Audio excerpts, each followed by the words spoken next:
யார் அல்லாஹ்விடத்திலே பணியவில்லையோ கேட்கவில்லையோ அல்லாஹ் அவர்களை கேட்பதற்காக்குவான். அவனிடத்திலே சிரம் தாழ்த்தி கேட்கவில்லை என்றால் ஒரு நாள் வரும், சிரம் தாழ்த்தி அல்லாஹ்விடத்திலே கேட்க வைப்பான். அல்லாஹ் அவனுடைய அடியார்களை ஒருபோதும் விரட்டி விட மாட்டான், ஒதுக்கி விட மாட்டான்.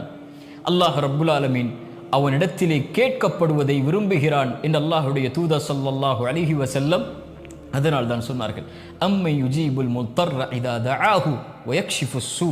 கஷ்டத்தில் சிக்கி தவிப்பவன் அழைக்கும் போது, சிரமத்தை நீக்குவதற்காக அழைக்கும் போது, அந்த அழைப்பிற்கு என்னை தவிர யார் பதில் கொடுப்பார்கள் என்று அல்லாஹ் ரப்புல் ஆலமீன் கேட்கிறான். அல்லாஹ்வை அழையுங்கள். எந்த தேவையாக இருந்தாலும், என்ன கஷ்டமாக இருந்தாலும், என்ன சிரமமாக இருந்தாலும், வாழ்வு எந்த நிலைக்கு சென்றாலும் அல்லாஹ்வை அழையுங்கள். அவனிடத்திலே கேட்கப்பட்ட பிரார்த்தனைகள் ஒருபோதும் வெறுமனையாக திரும்ப வராது. அல்லாஹ் நம்மோடு இருப்பான்.